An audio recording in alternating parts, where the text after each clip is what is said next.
All right, today we're diving into a pretty provocative online theory that talks about something called the marriage trap.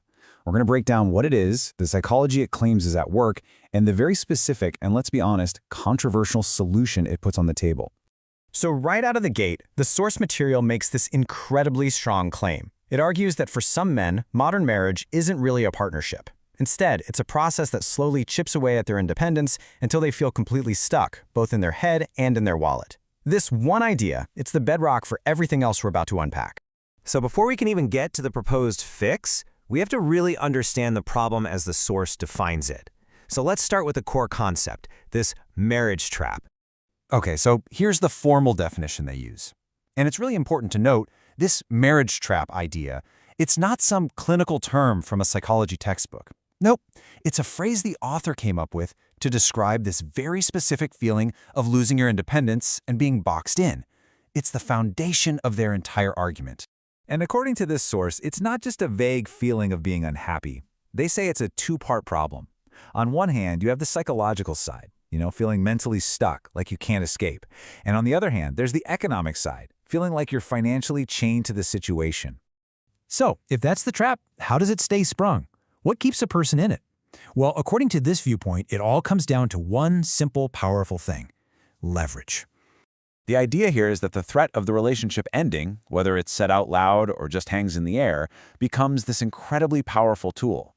That's the leverage they're talking about. It's seen as a way to influence behavior and ultimately to maintain control in the dynamic. Now, how do you respond to this leverage? Well, the source doesn't point you toward couples counseling or communication workshops. Instead, it offers a very precise, almost military-sounding tactic it calls the elimination protocol. And this is the crucial question, right? When your partner is supposedly using this leverage against you, what are you actually supposed to do?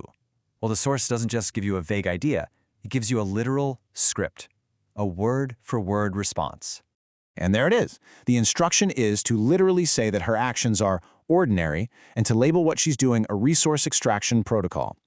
And let me tell you, every single word in that phrase is chosen for a reason. It's designed to have a very, very specific effect. So let's break down that bit of jargon. Resource extraction protocol. What is that?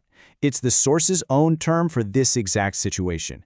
By giving it this cold, almost robotic-sounding name, the idea is to reframe an emotional conflict into something predictable, something impersonal, a pattern. So you say this phrase, and then what? What's supposed to happen? Well, the source claims it's not about winning the argument. It's about fundamentally changing the entire dynamic of the relationship. It's about breaking a certain condition.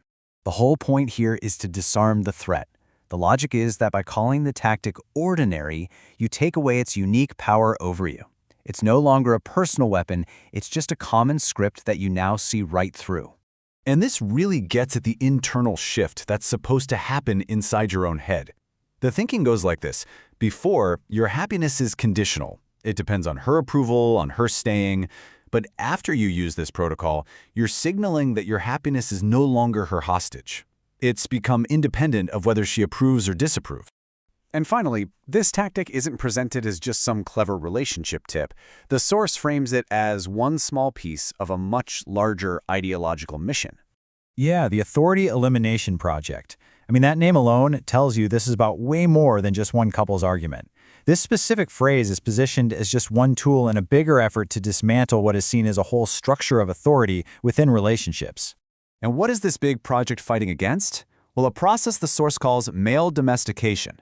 And if that term sounds familiar, it should. It's that same process of a man losing his independence and autonomy that was presented as the core problem, right back at the very beginning of this explainer. It brings it all full circle.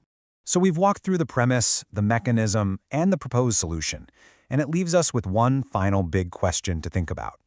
Regardless of whether you agree with this viewpoint or completely reject it, what does the fact that it even exists tell us about the unspoken rules and the power dynamics that might be simmering under the surface of some modern relationships?